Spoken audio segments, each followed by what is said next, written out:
Arash, so is traffic that bad? Like you're just not moving?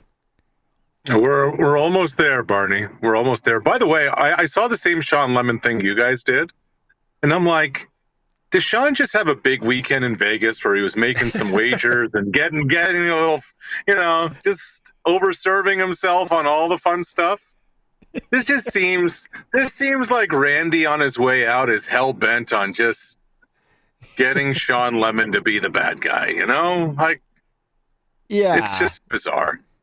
They're just digging up dirt. But yeah, maybe it was in Vegas or even better yet, Laughlin or Reno, somewhere sketchy. If you're going to do sketchy stuff, go to one of those two Nevada towns and then hop in an Uber and they take you to some weird place to buy weight loss drugs. How are things going there for you in New Orleans? Things are well. The players, tomorrow's the last day of practice. They'll have a walkthrough and a final team meeting on Saturday. And then this is kind of like Grey Cup, too. This is why I like Grey Cup in Vancouver more than anywhere else. It's the long wait on Saturday for kickoff. Like, you got to wake up and wait after 2 weeks to finally put that football on the tee and go. But it was final media availability for the players. You said Saturday. Sunday, sorry. You mean Sunday. Yeah. I was going to be like, did I they have final miss something?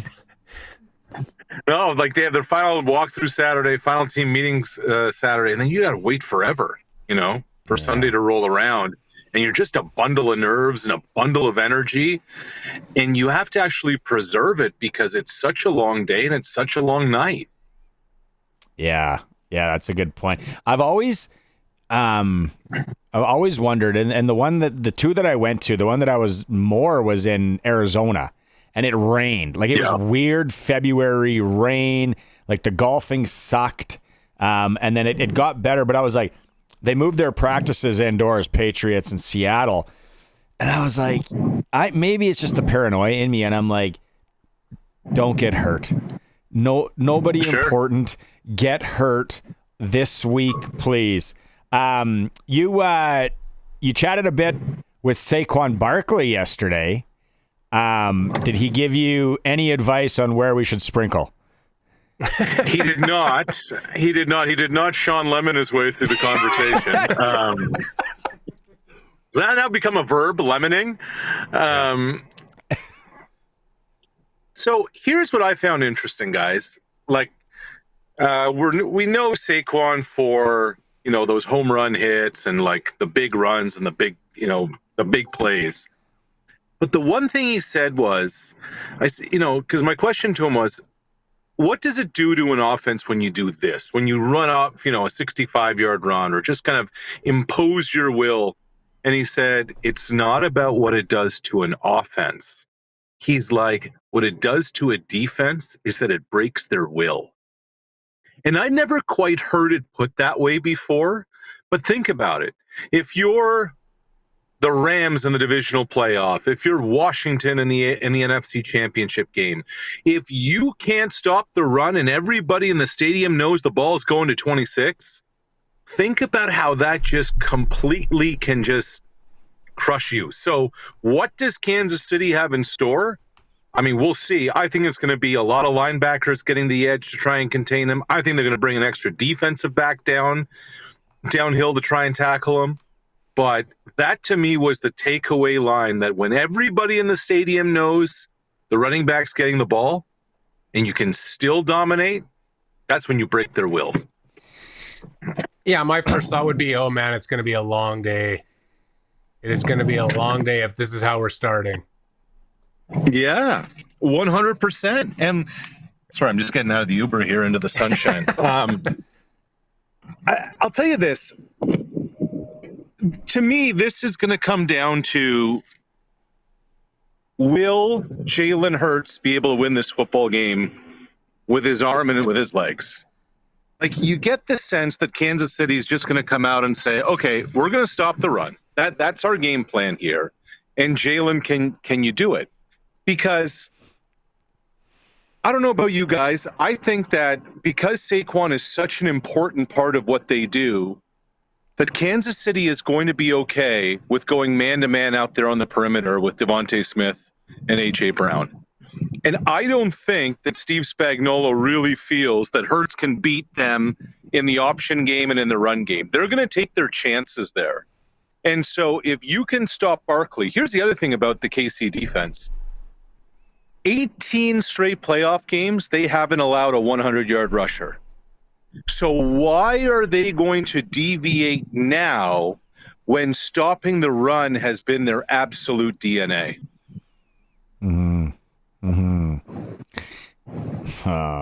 This is for a game that I could really care less because I don't like both teams, but I got to lean one way.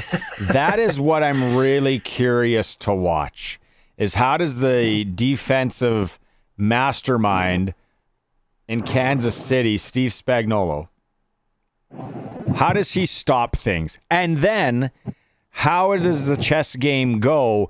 Are they gonna let Hurts run? Are they gonna use the tight end more? Are they gonna surprise everybody and go over the top when no one expects it? You know, and okay, so question to you. And let me add one more thing, Barney. Let me add one more thing. If you are able to get a little bit of your run game going, at what point do you start incorporating play action to get those linebackers and DBs to bite and then go for your big shot? That's to me, the play action game is such a big part of this. And Saquon's pretty good at catching the ball out of the backfield. So this is like, there's a lot of layers to this and a lot of different ways this can go, especially if Philadelphia early is able to move the football. He's like James White. He can catch it out of the backfield. He can run it. So speaking of James White, did you just compare the NFL MVP to James White? Is that what just happened here? Okay, hold on. Let me wrap this all up here. But it was for years, and I think it started with my beloved Patriots, where it was like the running backs, LeGarrette Blount, cast off, let him run the ball. Rex Burkhead, let him run the ball. But now we've kind of come back to this, and then it was the Patriots that started this whole tight end thing. Now we've kind of come back to this. Saquon Barkley, Derrick Henry. What has all this done for the running back market? And don't forget Christian McCaffrey. Before the Achilles, Christian McCaffrey was the NFL MVP. Look, I think that, well, let's be real. What was happening here is that it was basically collusion among NFL owners and GMs who said, we don't want to pay the running back anymore. They were openly and actively diminishing the role, just saying, plug and play, dime a dozen, anybody can do this. And now the best of the best have shown you just what a myth that is. Like, just think about it through this lens. Not just that New York let him go, not just that the Giants weren't willing to pay him $12 million, which the Eagles happily did, but that these genius talent evaluators, these magnificent executives, these brilliant minds, did not think that Saquon Barkley was worth what the 10th highest paid safety in the NFL is making. That's a good point. Now you tell me who matters more to their football team than this apparent dime a dozen plug and play running back who in the snow, who in the playoffs, who throughout the year is able to do what he's doing. Like, it's the exact same Philly roster when it comes to offensive skilled guys as last year, except the team that started 10-1 and fell off the cliff is now in the Super Bowl because of the one difference, Saquon. So hope the 10th highest paid safety money was worth it, because I think it was. So just to play devil's advocate, and because I'm the last person who's going to stick up for owners in any type of argument when it comes to sports, does it not seem, this is just my guess, that the shelf life of running backs has gotten considerably shorter in the NFL? So the hesitation to pay a guy a lot of money, when, especially guaranteed money, when they don't have that long of a shelf life, they figure if we surround ourselves with a lot of other weapons, maybe overpay for receivers or something, we can get away with having a second-rate running back. And so we're hesitant to pay a running back who might only last 2 seasons a lot of money. Yeah. So to that, I would say 2 things. One, this is year 7 for Saquon in the NFL. 2, you know what the median NFL career is? Position, 5 forget years. Position by position. 4.3. 5 years. 8 games. 5 years. 8 games. 8 games. We were off. Sean Lemon would have nailed that, though. Yeah. He would have taken the over. 8 games. There are a litany of people here today, gone tomorrow, special teamers you've never heard of, on and off the practice roster, et cetera, et cetera. Like, look, pro sports. What is pro sports? It is the what have you done for me lately? What are you doing for me now business. If honestly, if you're in the Philadelphia front office right now, do you care about 2027 over the next 72 hours and what your cap situation is? Or would you do anything? This is win when you can, because you never know. Like, bless the Raptors. 2019, they win the championship. They have been an unmitigated disaster since. But they have the banner, they have the rings, they have the championship. Win when you can, because you never know, and the running back's going to help you win. And then with the running back thing, and this is obviously common sense, if you don't have any resemblance of a strong offensive line, you are throwing your money right down the drain. Like if your offensive line is the skinny guys on Nintendo Ice Hockey, and I don't care who you have in the backfield, it ain't gonna work. What's the story on this? And let me just add one little thing. One sec, Barney, to that. It's a great point. And here's what else is interesting, because you think about the last couple of weeks with Philly. Cam Jurgens had the injury. Landon Dickerson left the NFC Championship game. Both full practice yesterday. And yesterday's the big day, right? It's your first one back. You've landed in the host city, et cetera, et cetera.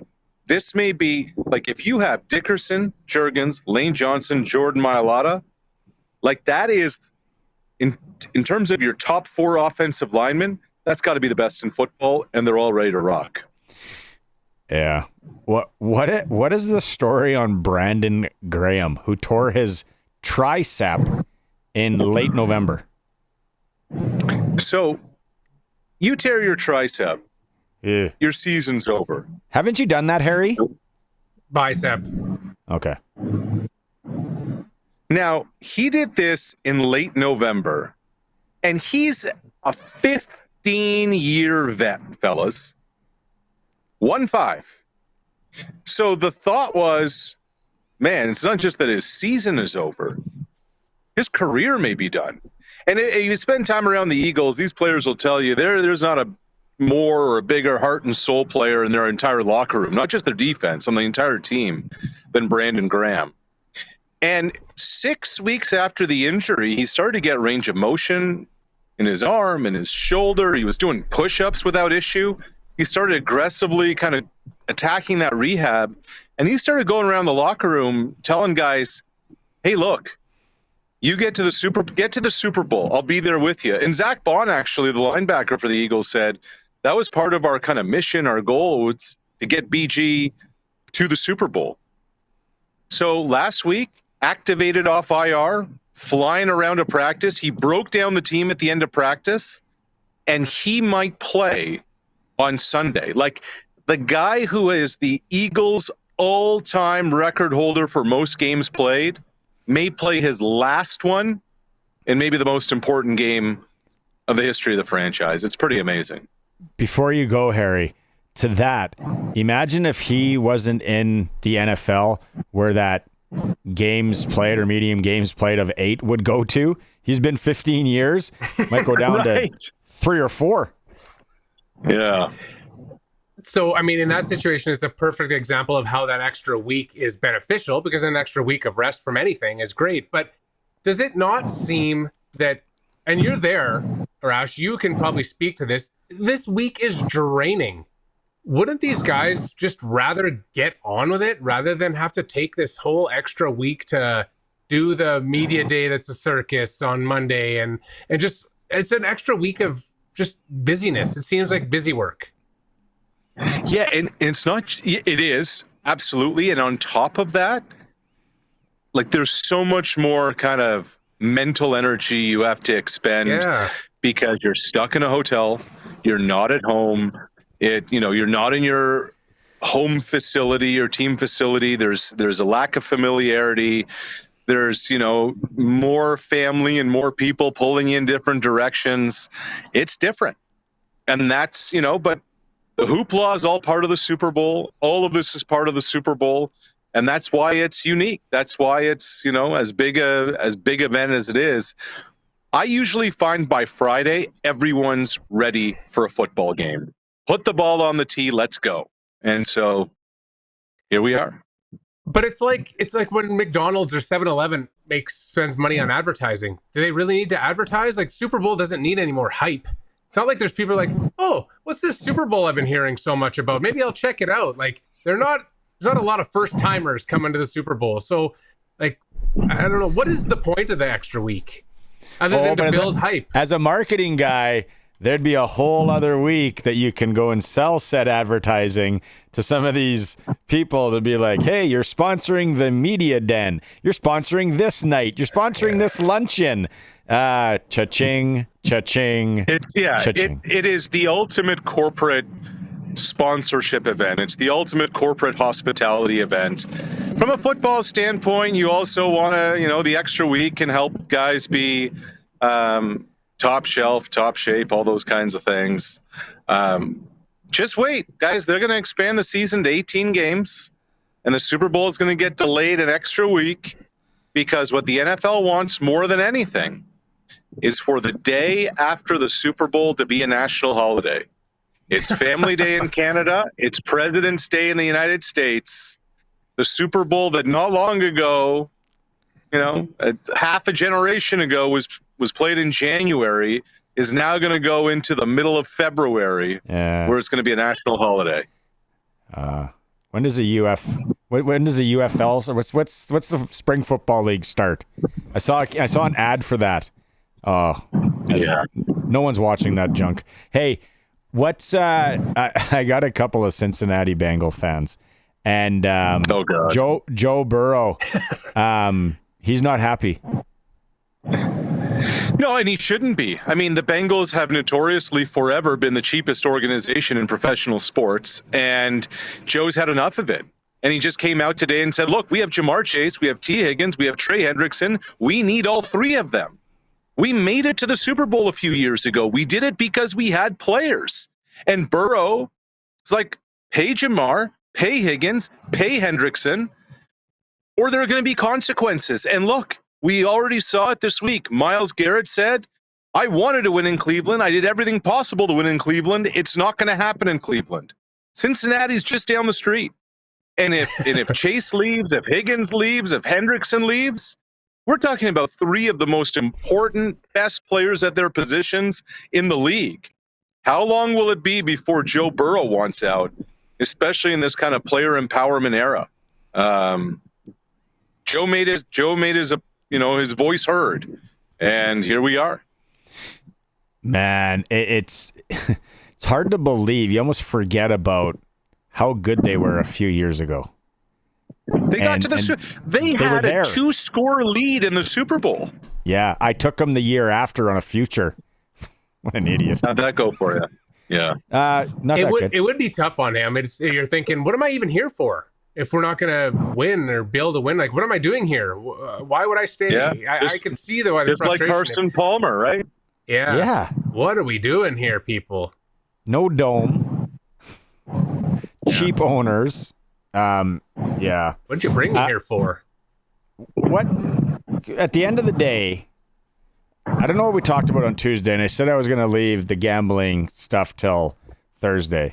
So if you're listening out there and you don't like gambling, I don't know what you're doing on Sunday.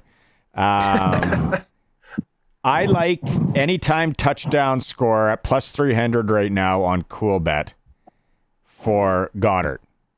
Dallas Goddard, I like that too. Anytime. What are you eyeballing? I like Dallas Goddard over yards. I like Dallas Goddard in the end zone. I think that because there's going to be such a focus on Saquon, I think the middle of the field is going to be open. And maybe besides or along with Travis Kelce, I don't think there's a tight end who can feel and find space better than 88 for Philadelphia. I like that one a lot. I like Eagles team sacks over. When you look at what the biggest difference for Philadelphia has been overall, not just one position, is that entire pass rush has gone from an older team 2 years ago to a bunch of first and second round picks. You know, Jalen Carter's a big part of what they do there. He's in the middle of it. Jordan Davis is just a monster. I think they get to Mahomes. I know Joe Tooney's gotten away with it at left tackle so far. I can't see that continuing throughout the night. So I think Philly's defense, everyone's talking about Spagnuolo and KC's defense. You understand why. But I just think Philly's defensive front can wreck, and they basically have Zach Bond standing up, and he can come after the quarterback too. So they can blitz and bring some linebackers along the way. Taylor Swift specials. Quarter of the game, Taylor Swift is first shown live on the Fox broadcast. Oh, first quarter, yeah, way. What does that pay? Minus 750 for the first quarter? minus 588. There you go. Main color of Taylor Swift's top, also known as a blouse, at the Super Bowl. Red, heavy favorite. Blues plus 3,000. And what's green peg? Black on there? Green. Black plus 5. Black is plus 500. And then the other Taylor Swift one on Cool Bet here is Super Bowl MVP to mention Taylor Swift in a speech. Oh, God. Yeah. There's main color of Tom Brady's tie is another one. There's some really good ones. Now here's a question. Are these impermissible as well for a player to wager on? Like, are you thrown out of the league if you bet on Taylor Swift's wardrobe? Tom Brady's tie. Yeah. Let's ask Sean Lemon. Yes. We should try and get him on the program. I heard he yelled at somebody recently on social media. Okay, we have to. I don't know if you read this in The Athletic. We're doing trivia with Harry today. This is what Harry, pose him the first question from that. He's going to get it right. I wonder if he knows the second location on that list though. You have a no trade clause in your contract as a player. Where's the number one team you refuse to go to on that? If you which dealt? Sport? Hockey. NHL. Come on. It's such an easy answer. What? Okay, I'm on Regina Radio. Winnipeg it is. What's two, correct, though? Oh. We jumped the gun. San Jose at 3, surprising. Oh, man, I would love to play in San Jose. That'd be fine. Yeah. Think about, like, where you're living. That's a big part of this. I guess Wisconsin doesn't have an NHL team. You don't want to be anywhere near there. Throw that back up, Curtis. Please. I mean, 3 of the top 6 are Canadian. 5 years ago, Edmonton would have been on this list. For sure. Yes. Right. For sure. See, heavy tax. And all these places, heavy tax rates, too. Yeah. Yeah, it's interesting that Anaheim's there, but Los Angeles isn't. Mm-hmm. I can't believe the Rangers are in that list. Yeah. That's wild. And it's 2%. I mean, that's not nothing. Yeah. Also I would never say Columbus because I root for the Blue Jackets, but... write that down in the book. His team's Columbus. All right. How's the food situation? Everything good down there? The stomach's good? Because it'd be a wild ride. All the different flavors. We're going for crawfish and gumbo and alligator tonight, Barney. I was going to say alligator bites, baby. Alligator bites. Oh, is that gross? Oh, not a chance. Yeah. No, looking forward to it. Yeah. Okay, We're well, looking forward to it. have fun at the game. Yeah. Say hi to your boy Pat for me. And to Tay. Yeah, sure. Yeah. And her black tarp. Okay. See you, Arash. See you, boys. All right. Enjoy.